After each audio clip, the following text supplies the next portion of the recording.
ஹரே கிருஷ்ணா. ஓம் நமோ பகவத்தே வாசுதேவாய. ஹரே கிருஷ்ணா. ஸ்ரீமத் பாகவதம் ஸ்கந்தம் 9 அத்தியாயம் 21 பரத வம்சம் என்னும் தலைப்பில் பதங்கள் 19-20. பதம் 19.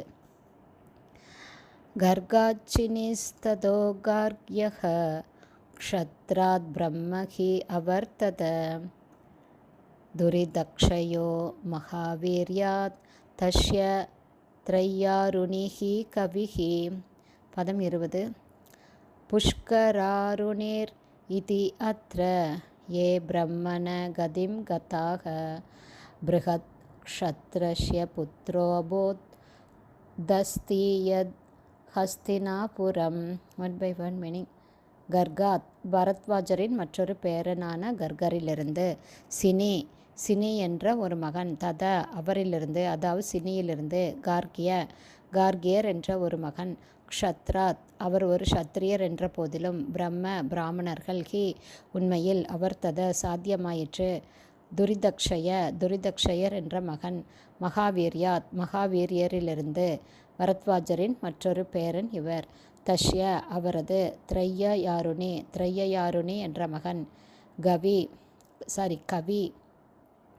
கவி என்ற ஒரு மகன், புஷ்கராருணி என்ற ஒரு மகன், இத்தி இவ்வாறு, அத்ர அங்கு, ஏ அவர்கள் அனைவரும், பிராமண கதிம் பிராமணர்களின் அந்தஸ்தை, கதா அடைந்தனர், ப்ருஹத் க்ஷத்ரஸ்ய பரத்வாஜரின் பேரனான ப்ருஹத்க்ஷத்ரரின் புத்திர மகன், அபூத் ஆனார், ஹஸ்தி யத் எவரிலிருந்து, ஹஸ்தினாபுர நகரம், அதாவது இப்போதைய புதுடெல்லி நிர்மாணிக்கப்பட்டது. டிரான்ஸ்லேஷன். கர்கரிலிருந்து சினி என்ற ஒரு மகன் வந்தார். அவரது மகன் கார்கியர் எனப்படுவார். கார்கியர் ஒரு க்ஷத்ரியர் என்ற போதிலும் அவரிலிருந்து ஒரு பிராமண வம்சம் தோன்றியது. மகாவீரியரிலிருந்து துரிதக்ஷயன் என்ற மகன் வந்தார். அவருடைய மகன்கள் த்ரையயாருணி, கவி, புஷ்கராருணி ஆகியோர். துரிதக்ஷரின் இம்மகன்கள் க்ஷத்ரிய வம்சத்தில் பிறந்தவர்கள் என்ற போதிலும் அவர்களும் பிராமணர்களின் அந்தஸ்தை பெற்றனர். ப்ருஹத்க்ஷத்ரருக்கு ஹஸ்தி என்ற ஒரு மகன் இருந்தார். அவர் ஹஸ்தினாபுரம், இப்போது புதுடெல்லியாக உள்ள ஹஸ்தினாபுரத்தை, அதாவது அந்த நகரத்தை நிர்மாணித்தார். பதம் 21. அஜமேடோ த்விமீடஸ்ச புரமேடஸ்ச ஹஸ்தினக அஜமேடஸ்ய வம்சியாக ஸ்யூக பிரியமேத ஆதயோ த்விஜாக. One by meaning. அஜமேடன், த்விமீடன் ச கூட, புருமேடன் ச கூட, ஹஸ்தியின் மகன்களாயினர். அஜமேடனின் வம்சத்தவர்கள், ஸ்யூ ஆவார், பிரியமேதர் முதலான த்விஜா பிராமணர்கள். டிரான்ஸ்லேஷன். ஹஸ்தி மகாராஜனிலிருந்து அஜமேடன், துவிமேடன், புருமேடன் ஆகிய 3 மகன்கள் வந்தனர். பிரியமேதன் முதலான அஜமேடனின் வம்சத்தவர்கள் எல்லோரும் பிராமணர்களின் அந்தஸ்தை பெற்றனர். Purport by Srila Prabhupad. ஜெய் ஸ்ரீல பிரபாத்.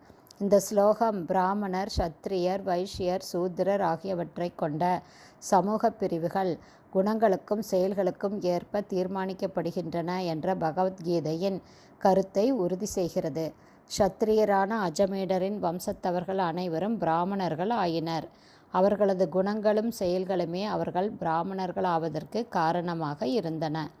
அதுபோலவே சில சமயத்தில் பிராமணர்களின் மகன்களோ அல்லது க்ஷத்ரியர்களின் மகன்களோ வைஷ்யர்கள் ஆவதும் உண்டு. ஒரு க்ஷத்ரியர் அல்லது ஒரு பிராமணர் ஒரு வைஷ்யரின் கடமையை மேற்கொள்ளும் போது கோரக்ஷ்ய வாணிஜ்யம், அவர் நிச்சயமாக ஒரு வைஷ்யராகவே கருதப்படுகிறார். மற்றொரு புறம் அவர் ஒரு வைஷ்யராக பிறந்திருப்பாரானால் அவரது செயலால் அவரால் ஒரு பிராமணராக ஆக முடியும். இது யஷ்யல் லக்ஷணம் புரோக்தம் என்று நாரத முனிவரால் உறுதி செய்யப்பட்டுள்ளது. சமூக பிரிவினர்களான பிராமணர், க்ஷத்ரியர், வைஷ்யர், சூத்திரர் ஆகியோர் அவர்களுடைய குணங்களுக்கேற்பவே தீர்மானிக்கப்படுகின்றனர். பிறப்பினால் அல்ல. பிறப்பு முக்கியம் அல்ல, குணம்தான் முக்கியம். ஹரே கிருஷ்ணா. ஸ்ரீமத் பாகவதம் ஸ்கந்தம் 9 அத்தியாயம் 21 பரத வம்சம் என்னும் தலைப்பில் பதங்கள் 19, 20, 21 ஸ்ரீல பக்திவேதாந்த சுவாமி பிரபுபாதாவின் விளக்க உரை இத்துடன் நிறைவடைந்தது. ஹரே கிருஷ்ணா. குருதேவுக்கு ஜெய்.